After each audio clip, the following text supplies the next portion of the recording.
Ever had a SharkBite fitting that you needed to remove, maybe because it was leaking, or you installed it at the wrong angle, or you just needed to rework a section of pipe and you weren't sure how to get it off without destroying the pipe underneath?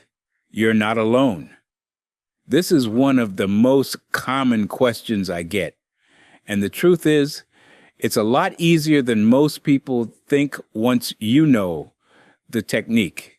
In this video, I'm going to walk you through exactly how to remove a SharkBite fitting safely, whether you have the proper disconnect tool or not. Plus, stick around to the end because I've got a bonus tip that'll help you know when a SharkBite fitting needs to come off before it turns into a real problem. Let's get into it. Removing a SharkBite fitting is one of those skills that every homeowner should have in their back pocket. These push-fit connectors are fantastic for quick repairs, but sooner or later you're going to need to take one apart. Maybe you're remodeling, maybe you made an error, or maybe you just want to inspect a joint. Whatever the reason, once you understand how the fitting grips your pipe, the removal process becomes simple and straightforward. So let's start by understanding what's actually happening inside that fitting. Before you put any tool on a SharkBite, it really helps to know what's going on under that brass shell. Inside every SharkBite fitting, there are three key components working together. First, there's a stainless steel grab ring, sometimes called the collar or the teeth. That ring has a set of small, sharp teeth that bite into the outside of your pipe. That's where the name comes from. Those teeth angle inward, so when you try to pull the pipe straight out, the teeth dig in harder. It's the same principle as a Chinese finger trap. The harder you pull, the tighter it grips. Second, there's an O-ring that creates the watertight seal. That O-ring sits right behind the teeth and presses against the outer wall of your pipe. And third, there's a release collar, which is that plastic or stainless steel ring you can see on the outside of the fitting where the pipe enters. That release collar is the key to the whole removal process. When you push that collar toward the fitting body, it disengages the teeth from the pipe, and the pipe slides right out. That's it. That's the whole secret. You push the collar in, and the teeth release their grip. Now, the reason people damage their pipes is they skip this step. They just grab the fitting and start yanking or twisting, and those teeth score deep grooves right into the copper or PEX. So rule number one, never try to pull a SharkBite off without releasing that collar first, ever. Now let's talk about what you need before you start. The official tool for this job is called a SharkBite disconnect clip, sometimes called a disconnect tong or a demount clip. It's a small U-shaped plastic or metal clip that slides over the pipe and pushes that release collar in evenly from all sides. They come in different sizes to match your pipe diameter. If you're working with half-inch pipe, you need the half-inch clip. 3/4 inch pipe, you need the 3/4 inch clip. They also make a 1-inch version. These clips cost about $2 to $3 at any hardware store. And honestly, every time you buy a SharkBite fitting, I'd recommend grabbing the matching disconnect clip at the same time. Toss it in your toolbox.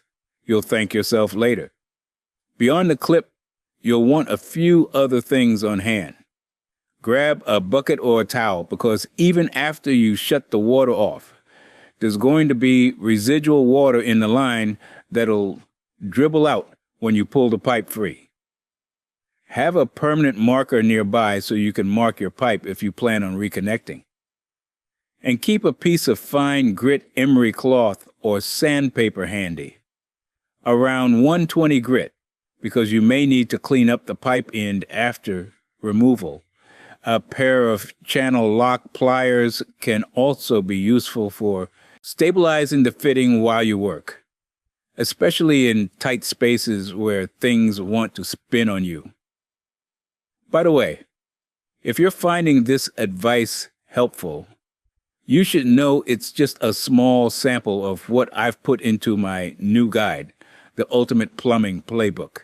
It's packed with step-by-step instructions for hundreds of repairs that can save you thousands. To grab your copy, you can scan the QR code on the screen right now, or just use the first link in the description below. All right, let's continue. This next part is critical, and I don't want anyone skipping it. Before you remove any fitting that's connected to a live plumbing system, you need to shut off the water supply. Find the nearest shut-off valve, upstream of the fitting you're working on.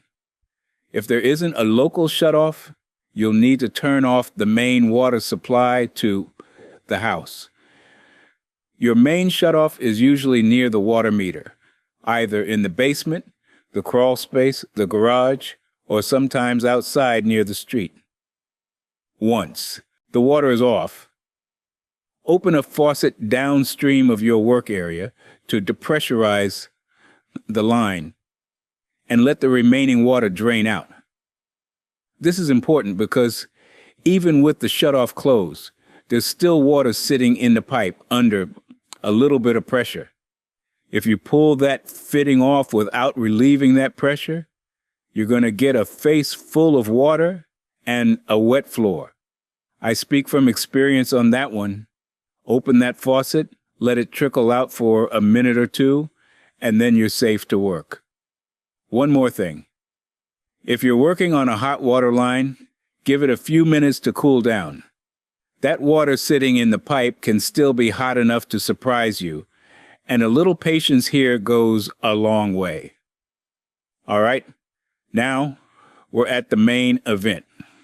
You've got your water off, your line is depressurized, and you've got your disconnect clip in hand.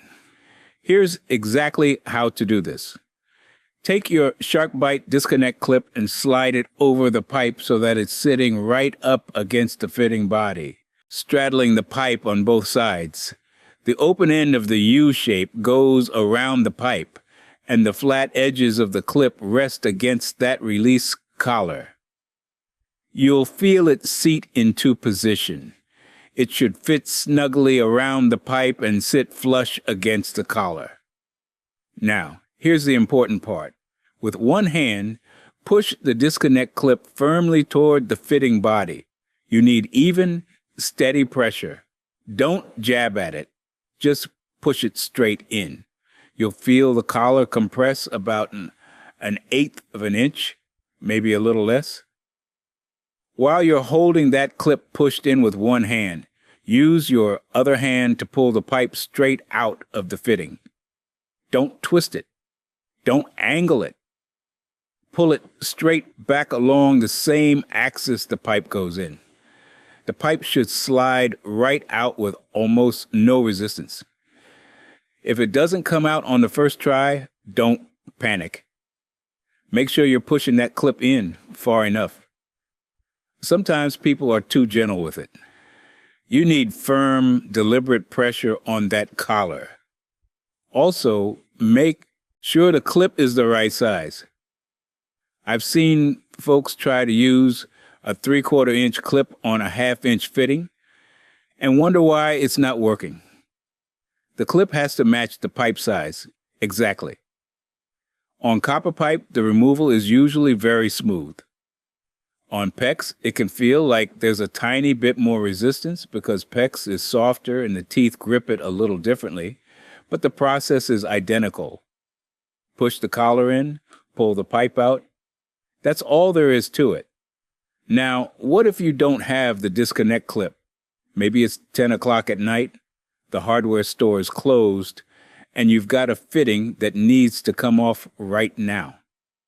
I've been there. Here's what you can do. Take an adjustable crescent wrench and open it up so the jaws are just wide enough to slide over the pipe and sit against the release collar, similar to how the clip would sit. The idea is the same. You're using the wrench jaws to push that collar inward while you pull the pipe out. It takes a little more finesse because the wrench only contacts the collar at 2 points instead of all the way around like the clip does, but it works. Another method I've used in a pinch is a pair of open-end wrenches. If you have the right size, you can slide an open-end wrench over the pipe and use it to depress the collar. For 1/2-inch SharkBite fittings, a 7/8-inch open-end wrench works well. For 3/4-inch fittings, try a 1 1/8-inch wrench. Slide it over the pipe, press it against the collar, and pull. I will say this though. The disconnect clip is the right tool for the job. These workarounds function in a pinch. But if you're going to be working with SharkBite fittings more than once or twice, spend the $2 and get the proper clips. They make the job faster, easier, and you're less likely to scratch up your pipe in the process. Once that pipe is free, don't just move on. Take a minute to inspect the end of the pipe where it was inside the fitting. This matters more than people realize. Look at the outside surface of the pipe. You're going to see a faint ring of marks where the teeth were gripping. On copper, these will look like small scratches or indentations going around the circumference of the pipe. On PEX, you'll see similar marks, but they tend to be a bit more pronounced because the material is softer. What you're looking for is whether those tooth marks are shallow surface scratches or deep gouges. If the marks are light and superficial, that section of pipe is perfectly fine to reuse with a new SharkBite fitting. If you see deep scoring nicks or any spot where the teeth cut through more than about half the wall thickness of the pipe, you want to cut that section off and work with fresh pipe. On 1/2-inch copper, the wall thickness is only about 40/1000ths of an inch, so it doesn't take much damage to compromise it. Also check for any deformation. Sometimes if someone tried to yank a fitting off without releasing the collar, the pipe end can get slightly oval-shaped. Roll the pipe on a flat surface. If it wobbles, the end is out of round, and you should cut it back to a clean section. Assuming your pipe passed inspection and you're planning to reconnect it, either back into the same fitting or into a new one, you want to prep that pipe in properly. Take your emery cloth or fine sandpaper, that 120 grit I mentioned earlier, and lightly sand the outside of the pipe for about 1 inch back from the end. You're removing any oxidation on copper and smoothing out those tooth marks so the new O-ring gets a clean, even seal. On PEX pipe, you don't need to sand, but you do need to make sure the end is cut square. If the end got chewed up at all during removal, use a PEX cutter to take a fresh cut. A clean, square cut is essential for a good seal with any push-fit connector. After sanding copper, wipe the pipe in with a clean, dry rag to remove any grit or debris. Then take your permanent marker and make a depth mark on the pipe. For 1/2-inch SharkBite fittings, mark 1 inch from the end of the pipe. For 3/4-inch fittings, mark 1 1/8 inches from the end. When you push the pipe into the new fitting, that mark should just disappear inside the fitting body. That tells you the pipe is fully seated, which is critical for a reliable connection. Let's talk about some common problems you might run into and how to solve them. First, the pipe won't come out even with the clip pushed in. This is the most common issue, and 9 times out of 10, it's because the clip isn't pushed in far enough. Really lean into it. That collar needs to move inward enough to physically lift the teeth off the pipe. If you're being too timid, those teeth are still engaged, firm, steady pressure. Second, the fitting spins on the pipe when you try to push the clip in. This happens a lot in tight spaces where the pipe has some flex. Use your channel lock pliers to hold the fitting body steady while you work the clip with your other hand. If you're alone and running out of hands, you can brace the pipe against a joist or a stud to keep things from rotating. Third, you remove the fitting, but the O-ring stayed on the pipe. This happens occasionally. Just slide it off and inspect it. If you're reusing the same fitting, check inside to make sure the O-ring groove isn't damaged. SharkBite fittings are designed to be reusable, but the O-ring should be intact and sitting in its groove for a reliable seal. If the O-ring is torn, cracked, or permanently deformed, replace the fitting. Fourth, you see green corrosion on the copper pipe end after removal. This usually means a tiny bit of moisture was sitting at the joint for a while. Clean it off thoroughly with your emery cloth until you're back to bright, shiny copper. If the corrosion is deep or the pipe feels thin and pitted, cut back to clean pipe. Fifth, the pipe end is scratched badly from a previous removal attempt where someone didn't use the clip. Cut it off. Seriously, it's not worth risking a leak over 1/2 inch of pipe. Make a fresh cut, deburr the end, sand it, and start clean. The good news is, if you follow the steps we've covered, you should be able to avoid most of these issues entirely. Now, for that bonus tip I promised at the beginning. Here's something most people don't think about. SharkBite fittings are reusable, and the company says you can disconnect and reconnect them multiple times. But here's what I've learned after years of working with these fittings. Every time you remove and reinstall a SharkBite, the O-ring wears just a tiny bit. The teeth lose a fraction of their bite. For a temporary repair or fitting you've reused once or twice, that's perfectly fine. But if you're pulling the same fitting off and putting it back on 4, 5, 6 times, you're rolling the dice. My rule of thumb is this. If a SharkBite fitting has been removed and reinstalled more than 3 times, I replace it with a fresh one. They're not expensive. A 1/2 inch coupling runs about $4 to $5. That's cheap insurance against a leak inside your wall at 2 in the morning. I also keep a few spare fittings and disconnect clips in my toolbox at all times, in both 1/2 inch and 3/4 inch sizes. That way, if I pull a fitting off and the O-ring doesn't look right, or the teeth seem worn, I've got a replacement ready to go without making another trip to the store. Before you go, I want to make sure you know about my complete guide, the Ultimate Plumbing Playbook.